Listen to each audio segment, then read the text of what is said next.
வாழ்க வளமுடன். அனைவருக்கும் சிவகாரி அன்பான வணக்கம். இந்த வீடியோவில் எதை பற்றி பார்க்க போகிறோம், நிஃப்டி மற்றும் பேங்க் நிஃப்டி அடுத்த நகர்வுன்னு பார்ப்போம். அதுக்கு முன்னாடி சப்ஸ்கிரைப் பண்ணிக்கங்க. வீடியோ பிடிச்சிருந்தா லைக் பண்ணுங்கள், ஷேர் பண்ணுங்கள், கமெண்ட் பண்ணுங்கள். உடனுக்குடன் அப்டேட்டுக்கு டெலகிராம் லிங்க் டிஸ்கிரிப்ஷனுக்கு ஜாயின் பண்ணிங்க. சரி, வாங்க வீடியோக்குள்ளே போவோம்.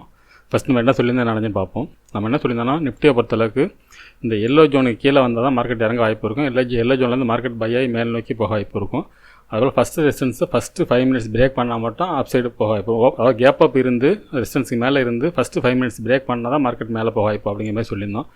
ஆனால் ஃபஸ்ட்டு 5 மினிட்ஸ் பிரேக் பண்ண முடியல. அதுபோல் இந்த எல்லோ ஜோனு கிட்டக்கே அது வரல. மார்க்கெட்டை பொறுத்தளவுக்கு ஃபுல் சைடு வேஸில் ஒரு இறக்கம் கொடுத்தாங்க. அதுக்கப்புறம் பார்த்திங்கன்னா ஒரு சைடு வேஸில் முடிஞ்சிச்சு. சரி, ஓகே, பேங்க் நிஃப்டி பார்ப்போம். நம்ம எதிர்பார்ப்பு ஆக்சுவலாக வந்து பெரிய எதிர்பார்ப்பு. நம்மளோட எதிர்பார்ப்பு வந்து 24,730ங்கிற இந்த தேர்ட் ரெசிஸ்டன்ஸ் வரைக்கும் போகணும்னு எதிர்பார்த்தோம். அது நடக்கலை. சரி, ஓகே, பேங்க் நிஃப்டி பார்ப்போம். ஃப்ரெண்ட்ஸ், பேங்க் நிஃப்டி வச்சுருக்கேன். பேங்க் நிஃப்டின்னு பார்த்தீங்கன்னா ஃபஸ்ட்டு 5 மினிட்ஸ் வந்து பிரேக் பண்ண ரெசிஸ்டன்ஸுக்கு மேலே தான் கேப் அப் இருந்துச்சு.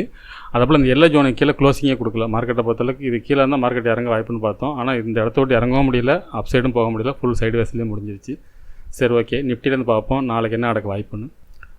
ஃப்ரெண்ட்ஸ், நிஃப்டி சார்ட் வச்சுருக்கேன். ஃபஸ்ட் இடத்த ரிமூவ் பண்ணிவிடுவோம். இப்போ டே கேண்டில் வச்சு பார்ப்போம். ஃப்ரெண்ட்ஸ், டே கேண்டில் வச்சுருக்கேன். இப்போ பார்த்தீங்கன்னா கேப் அப்பில் போயிட்டு ஒரு ரெட் கேண்டில் தான் போட்டுருக்காங்க. அது ரிவர்சல் கேண்டில் கூட சொல்ல முடியாது, அந்த மாதிரியும் அது போடல. கீழே ஒரு விக்கு இருந்துச்சுன்னா கூட நம்ம அதுமாரி சொல்லலாம், அந்த மாதிரியும் இல்லை. இந்த ட்ரெண்ட் லைனுக்கு மேலே தான் க்ளோசிங் வச்சுட்டாங்க. இப்போ இந்த ட்ரெண்ட் லைன் போட்டுருங்க பார்த்தீங்க, இது மேலே தான் இருக்குது. நாளை பொறுத்தளவுக்கு இன்றைக்கி போனால் ஹையை பிரேக் பண்ண பட்சத்தில் மார்க்கெட் அப் சைடு போகிறதுக்கு வாய்ப்பு இருக்கும். ஸோ அது 15 மினிட்ஸில் பார்ப்போம் ஃப்ரெண்ட்ஸ். 15 மினிட்ஸ் வச்சுருக்கேன். இப்போ பார்த்தீங்கன்னா ஃபஸ்ட்டு ரெசிஸ்டன்ஸ்னு பார்த்தோம்னா 24,638ங்கிறது ஃபஸ்ட்டு ரெசிஸ்டன்ஸாக இருக்கும்.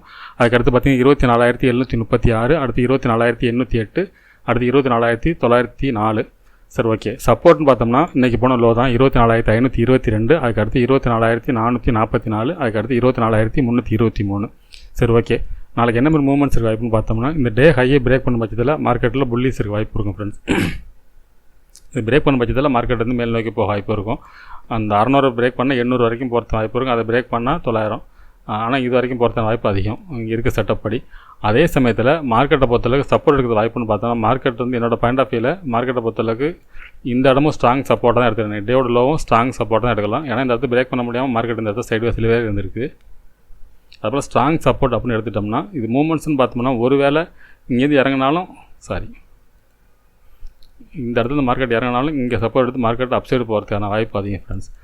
இது வரைக்கும் நான் பேரிஸ் சொல்லவே இல்லை. இப்போ வரைக்குமே புல்லிஸில் தான் இருக்கேன். எப்போ பேரிஸ்னால் இந்த 24,400 செகண்ட் சப்போர்ட் பிரேக் பண்ண பட்சத்தில் தான் மார்க்கெட் இறங்கிறதுக்கான வாய்ப்பு இருக்கும். அதுக்கு இடையில மார்க்கெட்டை பொறுத்தளவுக்கு அப் சைடு போகிறதுக்கான வாய்ப்பு தான் அதிகம் நிஃப்டியை பொறுத்தளவுக்கு. ஆனால் பேங்க் நிஃப்டி அந்தமாரி இல்லை. சரி, ஓகே, பேங்க் நிஃப்டி பார்ப்போம். ஃப்ரெண்ட்ஸ், பேங்க் நிஃப்டி வச்சுருக்கேன். ஃபஸ்ட் இடத்தை ரிமூவ் பண்ணிவிடுவோம்.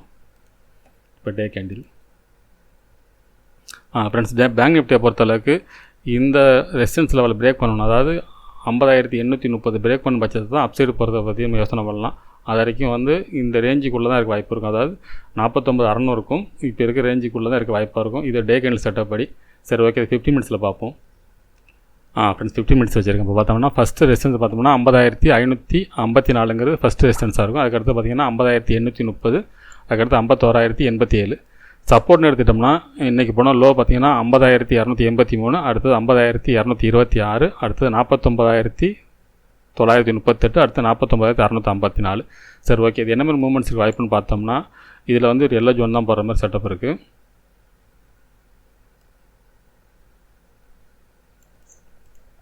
இந்த எல்லோ ஜோனை பிரேக் பண்ணாத வரைக்கும் மார்க்கெட் அப் சைடு போகிறதுக்கான வாய்ப்பு தான் அதிகம் ஃப்ரெண்ட்ஸ். மார்க்கெட்டை பொறுத்தளவுக்கு இந்த ரேஞ்சிலேருந்து இப்படி இறங்கி அப் சைடு போகிறதுக்கான வாய்ப்பு தான் அதிகம். இதுவும் அப்படி தான் இருக்குது.